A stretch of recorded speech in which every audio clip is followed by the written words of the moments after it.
So talking about the reactivity series, when you are going to talk about it, let's take a simple reaction. Okay. If you take a look over here, you will see that in this, what you actually have is that you have this sort of magnesium ribbon. It's like solid magnesium metal, right? It looks like a ribbon, so we say magnesium ribbon. We have this magnesium ribbon and we have added into it a hydrochloric acid. Okay. We have added into it a hydrochloric acid. And what is going to happen? We have done our acid basis reaction. So, when we will add magnesium to hydrochloric acid, you will get magnesium chloride and hydrogen gas. And you can see the bubbling of the hydrogen gas. So you were doing an experiment and you decided to calculate, for example, the rate of reaction. And you said, okay, I'm taking my magnesium and I'm adding it to hydrochloric acid and I'm going to let the bubbling happen, let the hydrogen gas be produced. And then what am I going to do? I'm going to go ahead and I'm going to note down the time it takes for the reaction to take place.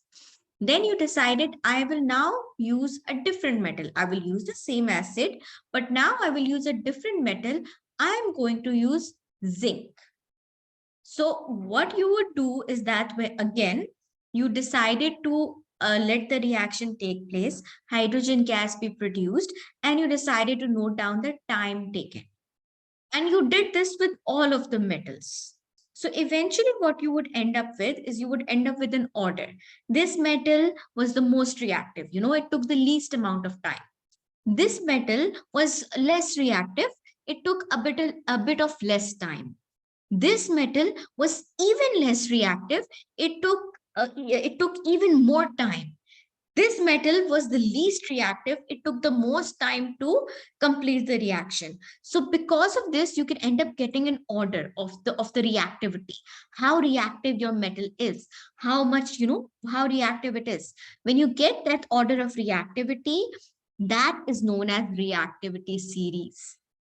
So we have, just like that, the scientists have used similar methods to make a reactivity series of metals where they have arranged the order of metals. They have arranged the order of metals based on how reactive they are.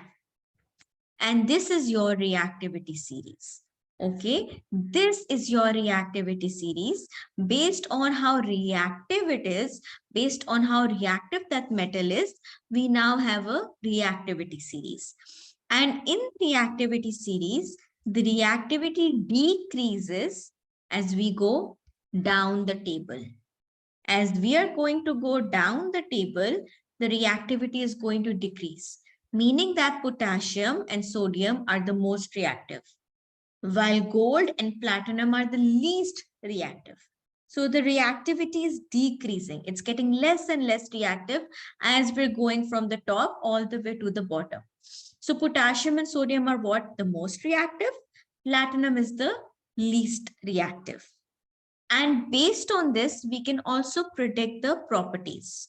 So there are different reactions that are going to take place, different reactions that can take place. Okay. First of all, let's talk about the reaction with dilute acid. The reaction with dilute acid is simple because you and I have talked about the reaction with dilute acid. We have gone over the reaction with dilute acids in our topic of acids and bases, right? So if you remember, the reaction with your dilute acids is basically what?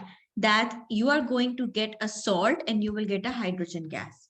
For example, magnesium or your zinc will react with sulfuric acid to give you zinc sulfate. Yes, and hydrogen. Hydrogen. So that is going to be the reaction equation. Okay. The equation you already know. Now, what is the reaction going to be like? Okay. So remember this. Potassium and sodium generally give you very strong, really vigorous, like really, really strong reactions. Okay. And then as you go down to calcium, magnesium, aluminium, what is going to happen?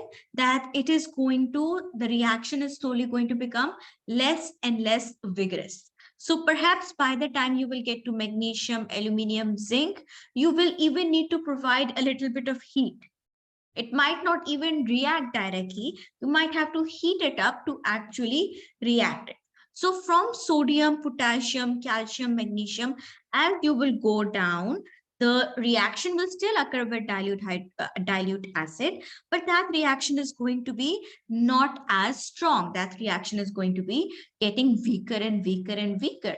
And by the time you reach copper, the reaction will not occur at all. By the time you're going to reach copper, the reaction is simply not going to occur. Okay, so the reaction is simply not going to occur. This is what happens in the reactivity series. This is what you have to remember, that if they give you copper, they say what is the reaction of silver with hydrochloric acid? You will say nothing, because silver is so non-reactive, it won't react with your hydrochloric acid, right? So initially, what's going to happen? Sodium, potassium, they will give you very strong reactions. Then as you're going to go down the reactivity series, the reaction is going to become less and less and less aggressive. And eventually, by the time you come to copper and silver, you will not observe any reaction at all. Okay. So that is basically what happens, right? And then when you're talking about the reaction that can take place with air or oxygen, right? So what happens is this, that you can go ahead and you can react your metal with oxygen. Okay. Okay, we can take our metal and we can react it with oxygen. So generally, if we want to react a metal with oxygen, we need to go ahead and we need to put it in a Bunsen burner. Okay, we put it on top of a Bunsen burner, and the term we use for it is, we say we burn it in oxygen. For example, I have magnesium, I burn it in oxygen. So whenever I'm saying I'm burning it in oxygen, I simply mean that I'm putting it on Bunsen burner to provide the heat, and my magnesium is reacting with the oxygen in the air, and it is giving me magnesium oxide.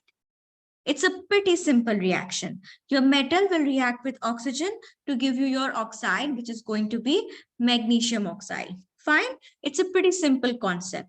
The only thing is that you need to go ahead and you have to usually provide heat to allow the reaction to take place. Now, when you talk about sodium and potassium, they burn very brightly and vigorously. So when you're going to make them react with oxygen, it will, it will literally, there'll be a flame, and there's usually a colored flame letting you know the flame actually has a specific color, and it burns brightly and really, really vigorously. So really strong reaction.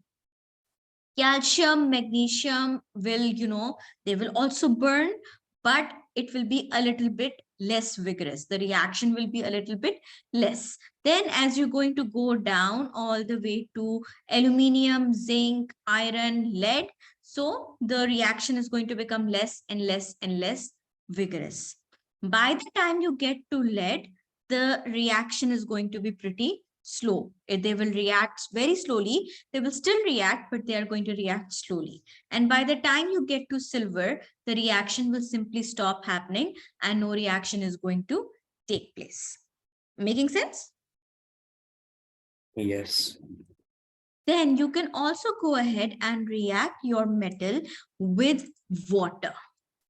Now, first of all, before we go over the reaction, let's go over what happens. At the top of the reactivity series where we have potassium and sodium, what happens that even with cold water, even if you take cold water for potassium and sodium, you will end up getting a good amount of hydrogen gas. Reaction, even in cold water, they will give you a very strong reaction. But when you get to calcium, magnesium, they are going to give you a reaction with steam. Okay, So for sodium and potassium, even cold water is going to give you a strong reaction.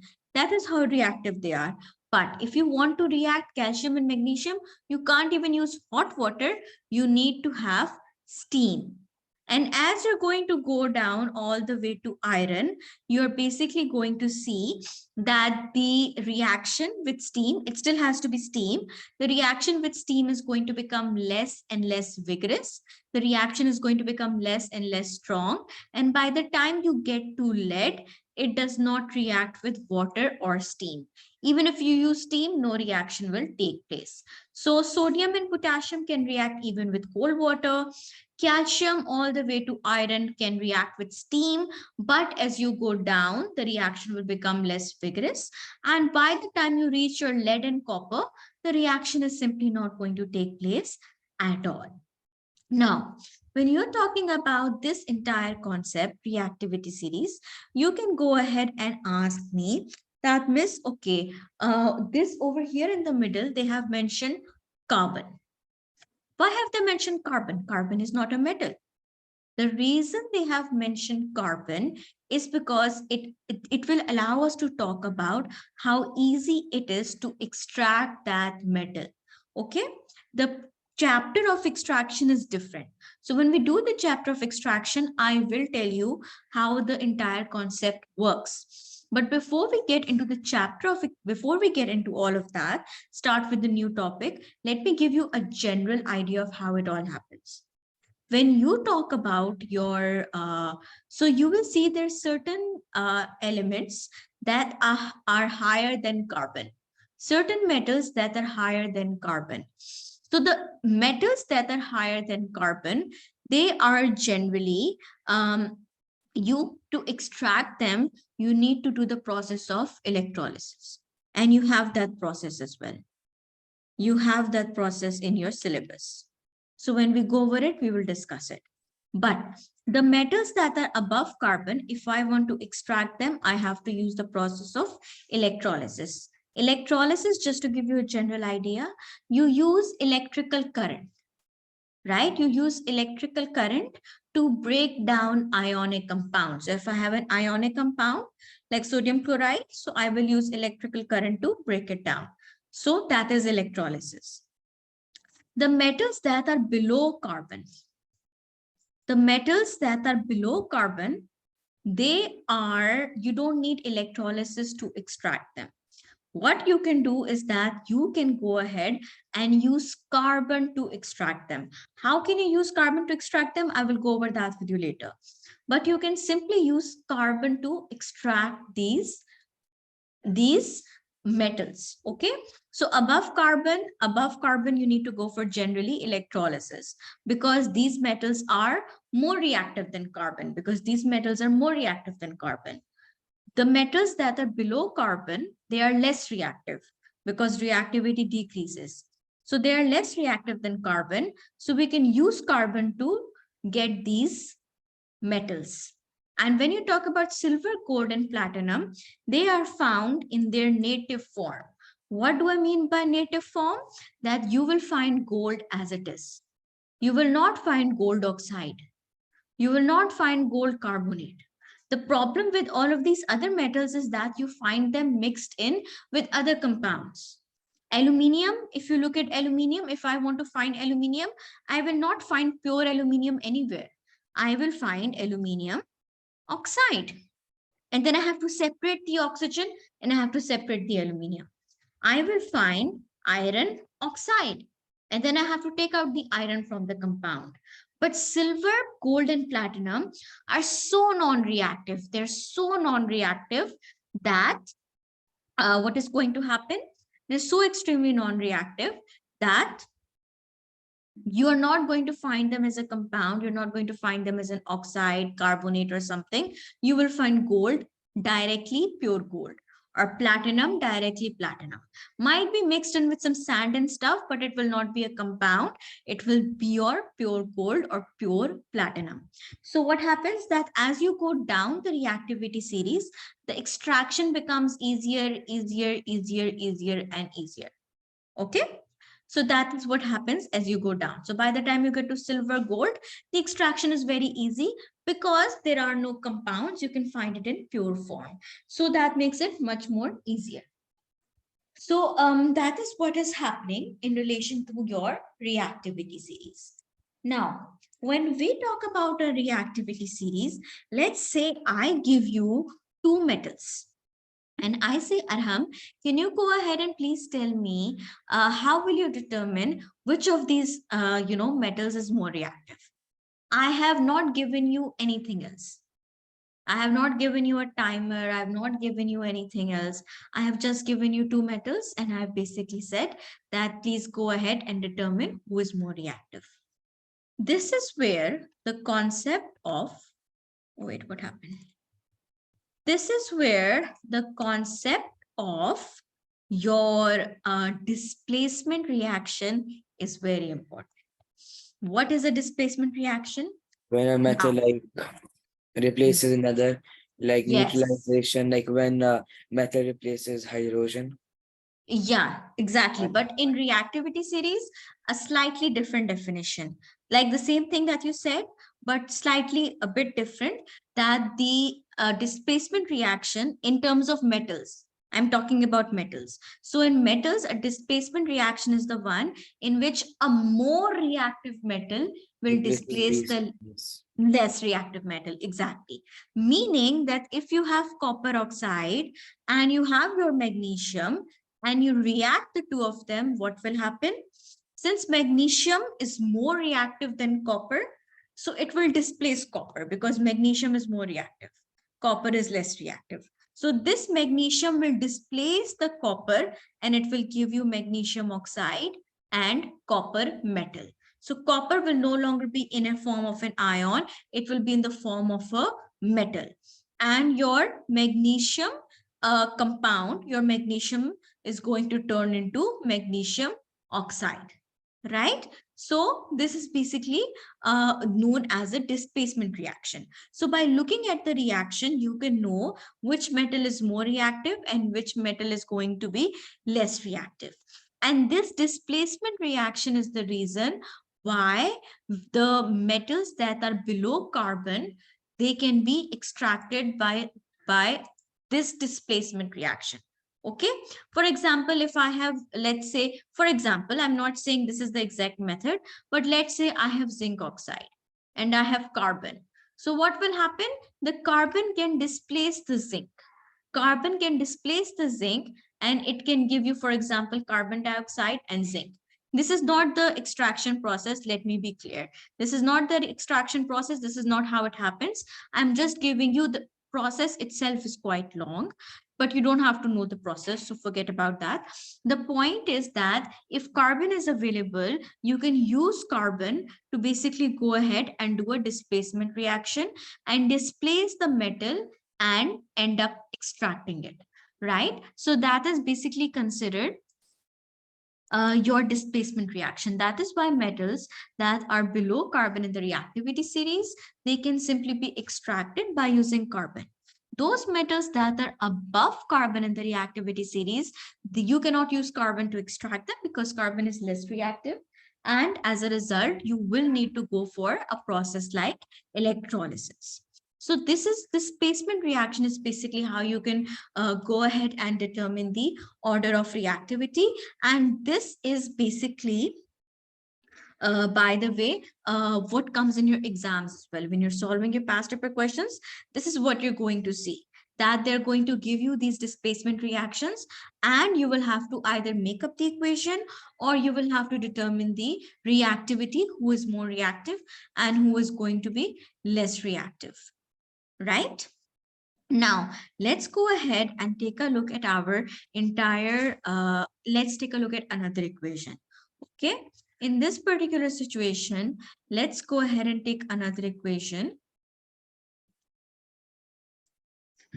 Uh, uh, um, okay, let's say that you have this particular reaction taking place where you have your metal. So over here, Both of them were solid, right? Magnesium was a solid and copper oxide was also a solid. Now, what if you have an aqueous solution? What if you have an aqueous solution, like for example, zinc and copper sulfate, for example, okay? Zinc or copper nitrate. So let's go ahead and take a look. Zinc is reacting with copper nitrate. Now, when zinc is reacting with copper nitrate, the previous example we did, copper oxide was a solid and the magnesium was also solid. Now, over here, zinc is solid, but your copper nitrate is going to be in an aqueous form.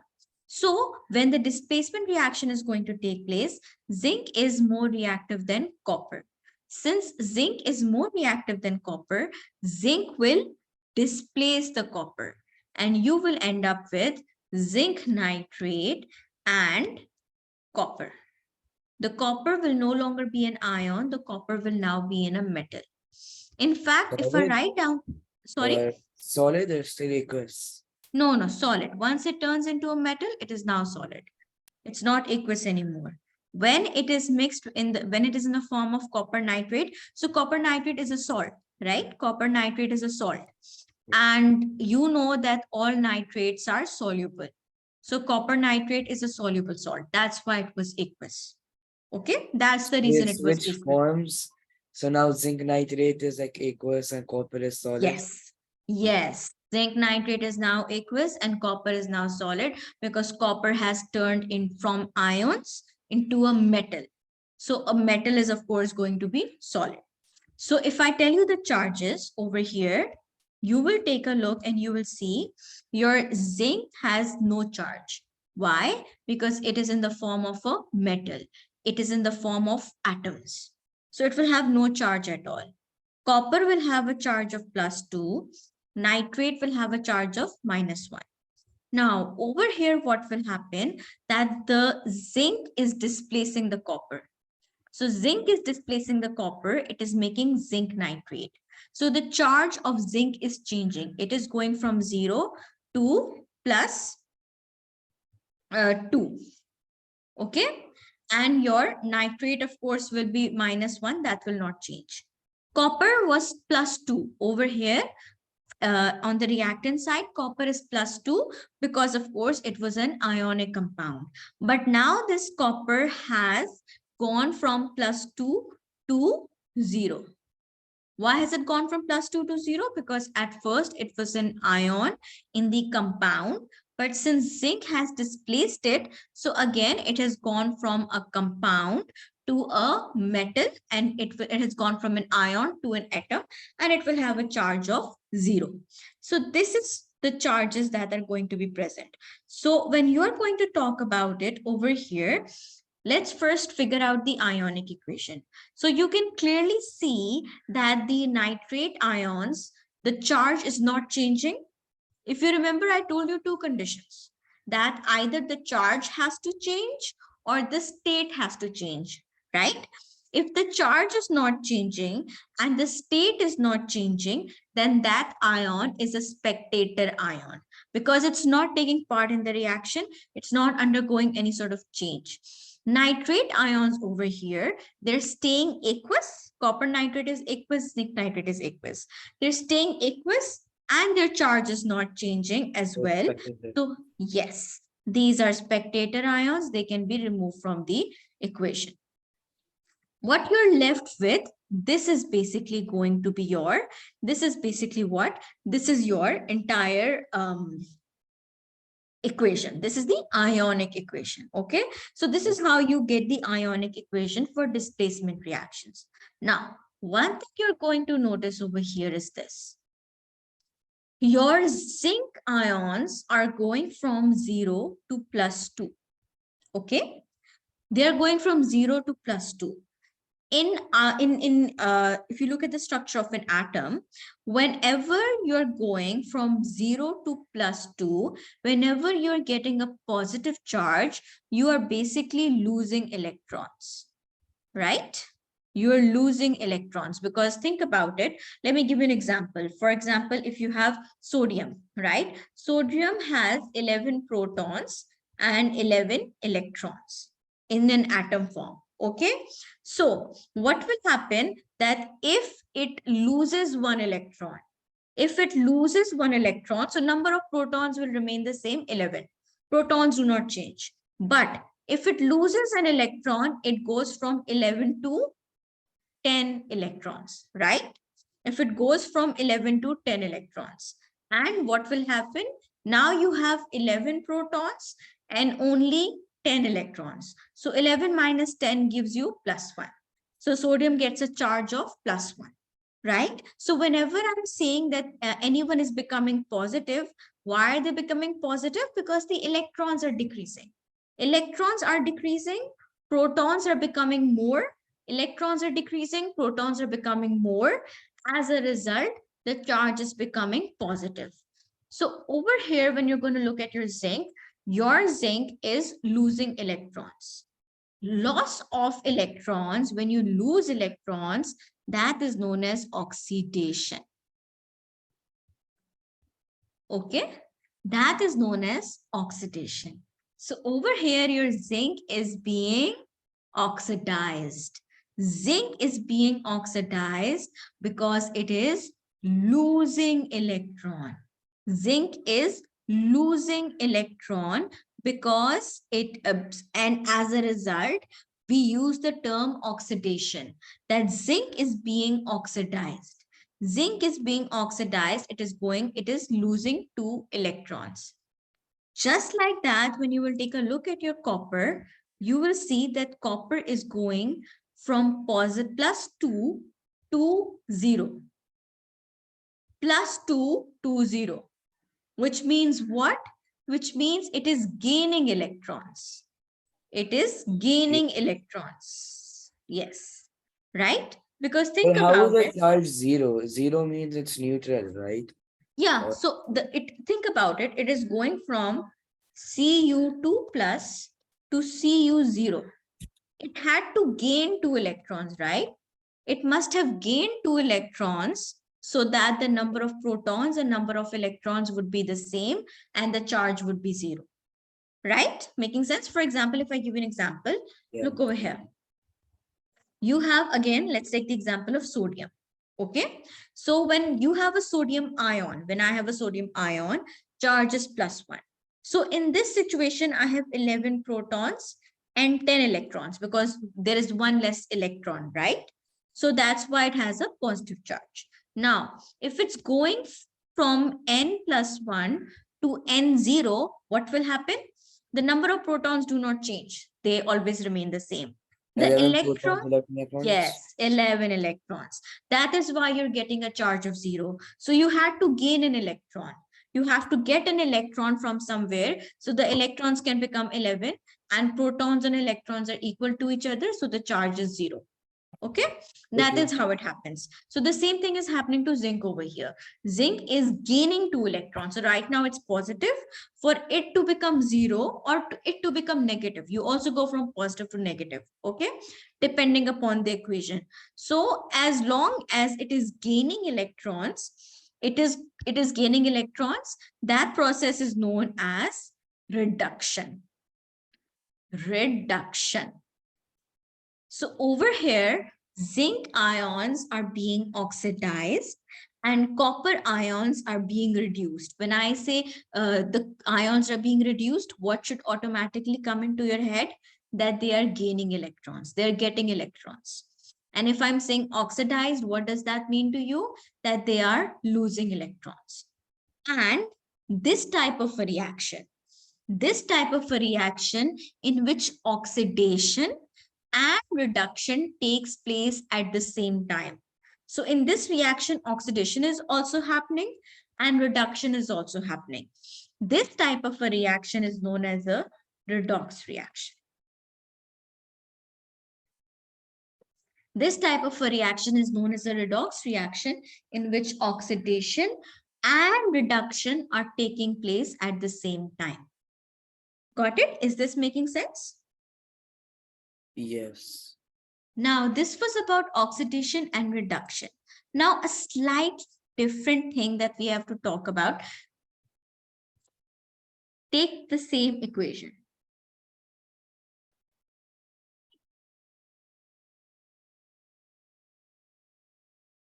So in this situation, what is going to happen? That again, what is happening is this, that I told you that your zinc is being oxidized.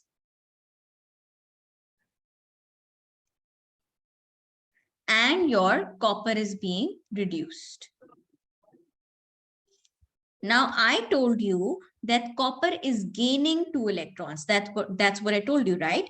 That copper will gain 2 electrons and it will go from plus 2 to 0. It will go from plus 2 to 0 because it will gain 2 electrons. Now, you can ask me, you can say, Miss, how is it gaining electrons? Where is it getting the electrons from? Where are these electrons coming from? I mean, they can't just come out of nowhere. Somebody has to give the electrons, right? The electrons have to come from somewhere. Where are these electrons coming from? These electrons are coming from zinc.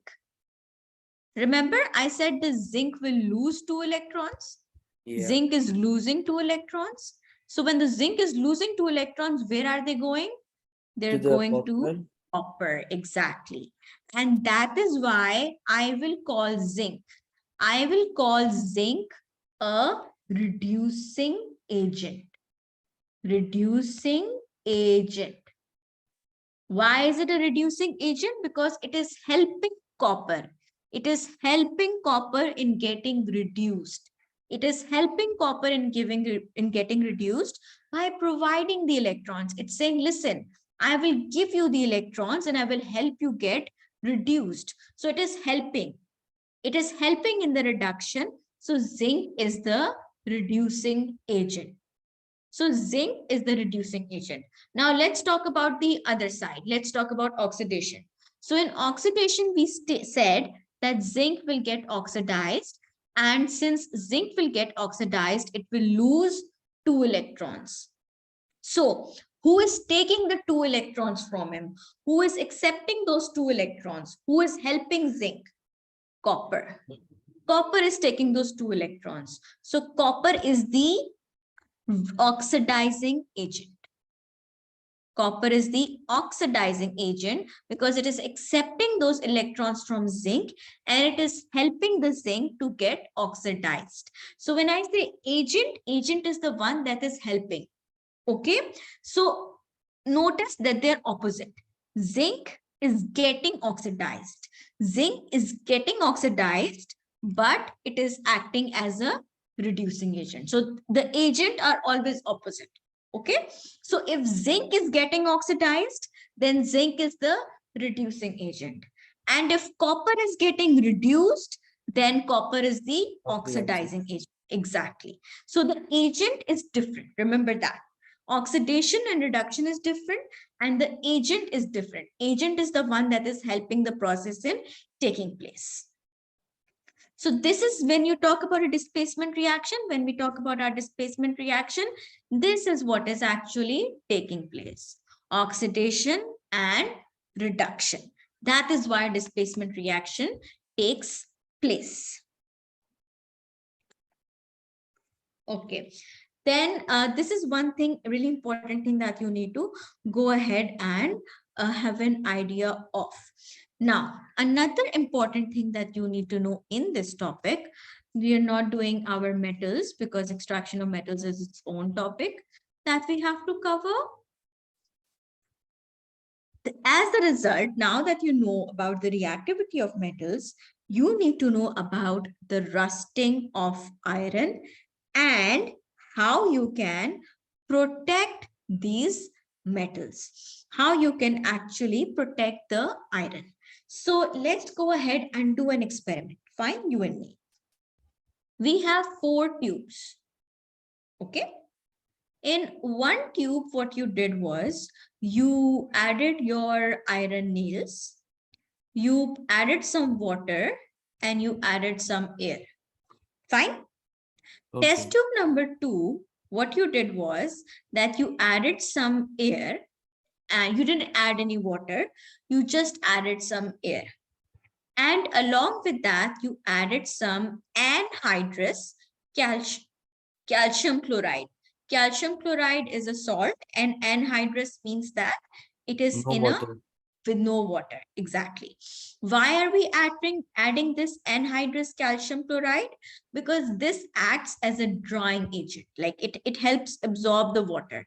Okay, so this is the second situation. The air is dry, there is no water to be added, and we have added a drying agent to make sure that all the water is absorbed. Third situation, you have added boiled distilled water. On top of the boiled distilled water, you have added a layer of oil, and then on the top, you have your air. Why have you added a layer of oil? So To that the air, prevent air from mixing with the yes, water and iron. exactly. And why have you boiled it? You have boiled it to remove any dissolved oxygen. So if there is any dissolved oxygen inside the water, that would end up getting removed. The third situation is that you took distilled water and you added pure oxygen. What you observed was that in tube number 1, where you had distilled water and air, the nails got rusted. And in tube number 4, where you had the distilled water and the pure oxygen, the nails got very rusted, like they got rusted quite a lot. But in tube number 2 and tube number 3, the nails did not undergo any rusting at all. In tube number 2, you had air, but But there there is no was no, water. yes. In tube number 3, you did have water, but the air was not allowed to come in contact, or the air was not present inside the water. So over here, you had water, but no air. And in this test tube, you had air, but no water. What does this tell us? This tells us that you need both oxygen And water. and moisture for iron to rust. Exactly. You need these two things. They're essential. If even one of them is not going to be present, rusting will not occur. And when you talk about rust, what is rust? What is the formula of rust? Rust is iron 3 oxide. This 3 is important. Why is this 3 important? Because iron is a transition metal. So transition metals have got different charges. So iron can either have the charge of 2 plus or 3 plus. So rust is iron 3 plus. Okay. So the formula will be Fe2O3. Fe2O3, and the color of it is going to be orange red powder. It's going to be like an orangish reddish color. You have seen rust. It has an orangish reddish color, and the formula of rust is going to be Fe2O3. So these are the two conditions that are essential for iron to rust. Now the question comes, how can we prevent this rusting? Because we use iron quite a lot, right? In our you can say in our um bridges, when we're making bridges, when we're making our buildings, when we're making our ships, we use a lot of iron. Now when we are using iron, we need to think of a way to prevent it from rusting, because if we don't prevent it from rusting, what is going to end up happening? We don't, like we won't Yes, be able to use it anymore. exactly. So what we have to go ahead and do is that we have to think about ways of preventing it from rusting. There are basically three major methods. The first method we will talk about is a barrier method. Barrier method is literally you're making a barrier. You're making a barrier between the iron and the air and the water. How can you make this barrier? You can paint it. You can go ahead and paint your iron. If you paint your iron, now there is a layer of paint on top of the iron. And what is going to happen? That the iron will not be able to come in contact with the oxygen. Iron will not be able to come in contact with the water. And as a result, rusting will not take place. So a very simple method is put a barrier. One example of barrier is simply to paint it. So a layer of paint is in the middle. Iron will not come in contact with oxygen and water. It will not rust. But there is a problem, a disadvantage. The disadvantage is if that paint is going to get scratched, your iron is going to start to rust from underneath. That paint is going to scratch, the iron underneath it is going to start to rust. And the bad thing about this is that the rusting spreads underneath the paint. So if there is even one scratch, that area of the scratch, the iron where the scratch happened, that will undergo rusting. But that rusting will keep on spreading, even though you have paint all around, that rusting will keep on spreading through the rest of the iron as well. So that is a problem with painting, that if it gets scratched, then that can lead to rusting. So that is the problem. Another barrier method is you can oil it or you can grease it. For example, when you have your bicycle, right? When you have a bicycle, you have to constantly grease the chain. You have to constantly keep it greased up. Why? Because you coat it with oil. So one purpose is lubrication.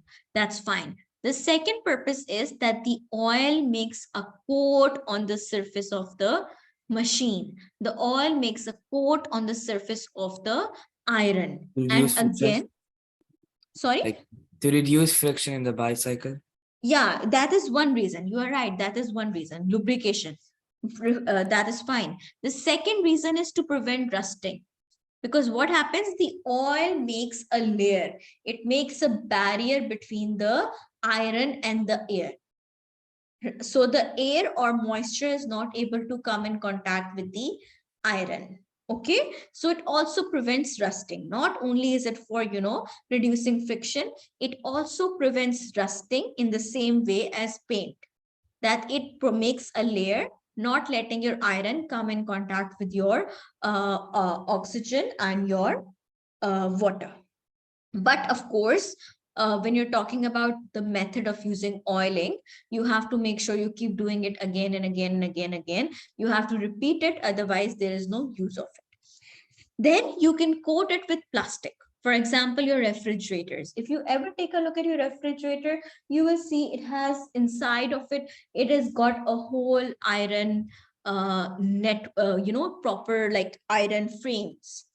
So what you can do is that you can make sort of a plastic packaging, a plastic covering, like in microwaves, like in refrigerators. You can make a plastic covering, and that is of course going to also, it will act as a barrier, and it is going to prevent it from rusting.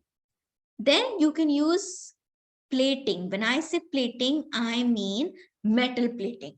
When you do gold plating, silver plating, silver plated cutlery, silver plated spoons. So what happens is that you coat your metal, you coat your object with a less reactive metal, like silver. I take my spoon and I coat it with a less reactive metal like silver. What is going to happen? Silver is less reactive. Since silver is less reactive, it is going to form a barrier. It is going to form a layer around my metal, and my iron is not going to rust. So these are different methods we use for barrier methods. These are all barrier methods.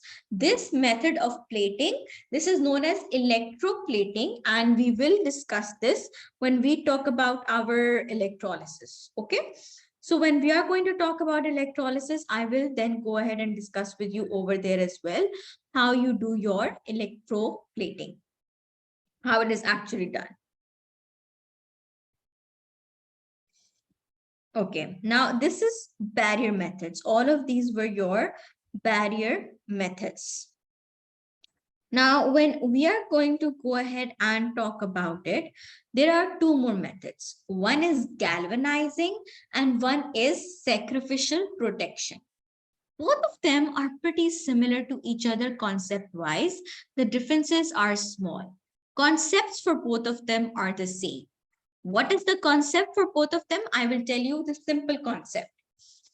You take your iron and you cover your iron with a more reactive metal. For example, I have a piece of iron. What will I do? I will go ahead and I will coat it with zinc. I will coat it with zinc. So what happens? Zinc is more reactive than iron. So zinc is going to undergo reaction with oxygen, not iron. Because zinc is more reactive, so the iron is there. The iron is exposed to oxygen, it is exposed to moisture, but since zinc is present, that zinc will react with the oxygen, not iron. Iron will not react with oxygen. The zinc will react with the oxygen, and as a result, zinc will undergo corrosion. Zinc is going to undergo corrosion, and iron is going to stay as it is. So, what's going to happen? Your zinc, when you're going to talk about it, your zinc is going to react with oxygen and it will turn into zinc oxide. And in the process, it will lose those electrons. And where will those electrons go? Those electrons will go to iron and it will prevent the iron from rusting. So this is basically this is the concept is similar to sacrificial protection. In sacrificial protection, you're doing the same thing. The only difference is that in galvanization, we tend to, coat the entire object. So if I have a small object, right, I can just coat the entire object. I can cover the entire object in my zinc. Sacrificial protection is the same thing, the same concept, where you are basically going to go ahead and attach a more reactive metal. But over here, instead of coating the entire thing, we can use zinc bars. So we, instead of, making coat, because the ship is so big, right? So coating it with zinc is going to be too much. So what you instantly do is that you go ahead and you add these bars of zinc. The concept is the same, that zinc will turn into zinc oxide and the iron will stay protected. So the concept is the same for both of them, sacrificial protection and galvanization. Just a few minor, you can say, your differences. The good thing about both galvanization and sacrificial protection is that if there is a scratch, even if a layer of zinc has been scratched, zinc will still continue protecting it. Zinc will still continue protecting it even if it has been scratched. Why? Because it was not a barrier. It's not that it was preventing the iron from coming into contact. It was not preventing the iron. The iron was coming into contact. The zinc was more reactive, so it was getting oxidized. Zinc was getting corroded in place of iron. So even if the zinc, even if a bit of the zinc has been removed, it will not make any difference because the rest of the zinc is present and it will keep on protecting the iron. So that is the advantage of it. And so this is entire process. Rusting is a terminology that we use specially for iron and steel.